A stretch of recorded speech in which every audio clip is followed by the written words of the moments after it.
ಸತ್ತು ಬಿದ್ದ ಹೆಗ್ಗಣವನ್ನ ಪೊಲೀಸರೇ ಬಂದು ತೆಗೆದ ಘಟನೆ ಕಲಬುರಗಿಯ ಖಾದ್ರಿ ಚೌಕ್ ಬಳಿ ಮನೆಯೊಂದರಲ್ಲಿ ನಡೆದಿದೆ.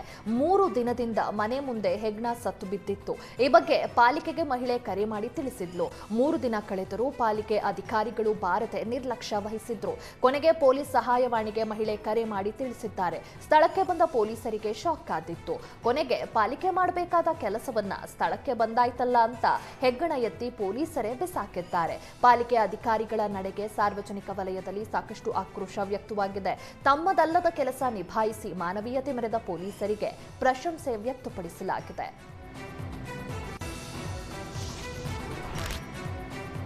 ಬೆಲೆ ಏರಿಕೆ ನಡುವೆ ರಾಜ್ಯದಲ್ಲಿ ತೈಲ ಬಿಕ್ಕಟ್ಟು ಶುರುವಾಗಿದ್ದು, ವಿಜಯಪುರದ ತಾಳಿಕೋಟೆಯಲ್ಲಿ ಡೀಸೆಲ್ಗಾಗಿ ಜನರು ಪರದಾಟ ನಡೆಸಿದ್ದಾರೆ. ಇತ್ತ ಮುಂಗಾರು ಆರಂಭ ಹಿನ್ನೆಲೆ ಡೀಸೆಲ್ಗಾಗಿ ರೈತರು ಬಂಕ್ ಎದುರು ಮುಗಿಬಿದ್ದಿದ್ದಾರೆ.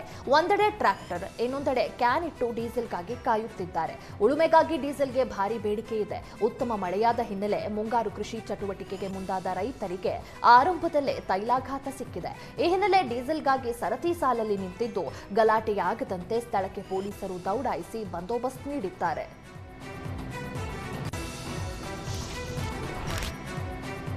ಅಂತಾರಾಷ್ಟ್ರೀಯ ಮಾರುಕಟ್ಟೆಯಲ್ಲಿ ತೈಲ ಬೆಲೆ ಏರಿಕೆಯಿಂದ ರಾಜ್ಯದಲ್ಲೂ ತೈಲ ಪೂರೈಕೆಯಲ್ಲಿ ವ್ಯತ್ಯಯ ಆಗಿದೆ. ಗದಗದ ಪ್ರಮುಖ 3 ಪೆಟ್ರೋಲ್ ಬಂಕ್ ಬಂದ್ ಆಗಿದ್ದು, ನೋ ಸ್ಟಾಕ್ ಬೋರ್ಡ್ ಅಳವಡಿಸಲಾಗಿದೆ. ಮುಳಗುಂದ ನಾಕ, ಹಳೆಯ ಡಿಸಿ ಆಫೀಸ್ ಸರ್ಕಲ್ ಬಳಿ ಪೆಟ್ರೋಲ್, ಡೀಸೆಲ್ ಇಲ್ಲದ ಕಾರಣ ನೋ ಸ್ಟಾಕ್ ಬೋರ್ಡ್ ಹಾಕಲಾಗಿದೆ. ನೋ ಸ್ಟಾಕ್ ಬೋರ್ಡ್ ನೋಡಿ ಜನ ಆತಂಕಕ್ಕೆ ಒಳಗಾಗಿದ್ದಾರೆ.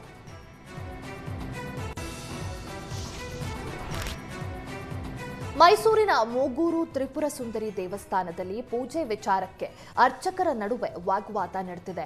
ಡಿಸಿ, ತಹಶೀಲ್ದಾರ್ ಹಾಗೂ ಹೈಕೋರ್ಟ್ ಆದೇಶ ಇದ್ದರೂ ಪೂಜೆಗೆ ಅವಕಾಶ ನೀಡುತ್ತಿಲ್ಲ ಎಂದು ಕಳಸಪ್ಪ ಆರೋಪಿಸಿದ್ದಾರೆ. ಕಳಸಪ್ಪ ಅವರಿಗೆ ಪೂಜೆ ಸರದಿ ನೀಡದೆ ಅಡ್ಡಿಪಡಿಸುತ್ತಿದ್ದಾರೆ. ಕೆಲ ಅರ್ಚಕರು ರೌಡಿಗಳ ರೀತಿ ವರ್ತಿಸುತ್ತಿದ್ದಾರೆ ಎಂದು ಆರೋಪಿಸಿದ್ದಾರೆ. ಪರಂಪರೆಯ ಪೂಜೆ ಹಕ್ಕಿಗೆ ತೊಂದರೆ ಆಗ್ತಾ ಇದೆ ಎಂದು ಕಳಸಪ್ಪ ಕಡೆಯವರು ಆರೋಪಿಸಿದ್ದಾರೆ. ಆಡಳಿತಾಧಿಕಾರಿಗಳ ಆದೇಶ ಪಾಲನೆ ಆಗುತ್ತಿಲ್ಲವೆಂದು ಅಸಮಾಧಾನ ವ್ಯಕ್ತಪಡಿಸಿದ್ದಾರೆ. ದೇವಸ್ಥಾನದ ಆವರಣದಲ್ಲಿ ಗದ್ದಲ ಪರಿಸ್ಥಿತಿ ನಿರ್ಮಾಣವಾಗಿದ್ದು, ಸ್ಥಳೀಯ ಅಧಿಕಾರಿಗಳ ಮಧ್ಯಸ್ಥಿಕೆಗೆ ಆಗ್ರಹಿಸಿದ್ದಾರೆ.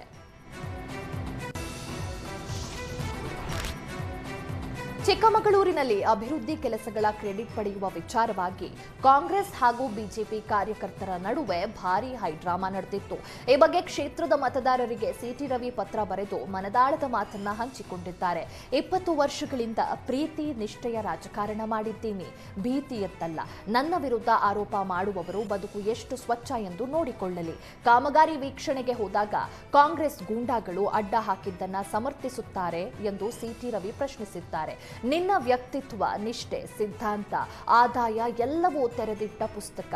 ಷಡ್ಯಂತ್ರದಿಂದ ನನ್ನ ಸೋಲಿಸಿದವರಿಗೆ ಇಂದು ಮನವರಿಕೆಯಾಗಿದೆ. ಭೋಜೇಗೌಡರ ಭಿಕ್ಷೆ, ಜೆಡಿಎಸ್ನ ಎರವಲು ಮತಗಳಿಂದ ಮೆರೆಯುತ್ತಿದ್ದಾರೆ ಅಷ್ಟೇ. ಕಾಲ ಹೀಗೆ ಇರಲ್ಲ.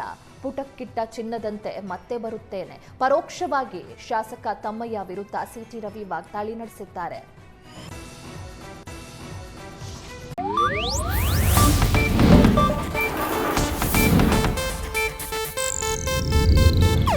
ಇದು ಏಷ್ಯಾನೆಟ್ ನ್ಯೂಸ್ ನೆಟ್ವರ್ಕ್ ಪ್ರಸ್ತುತಿ.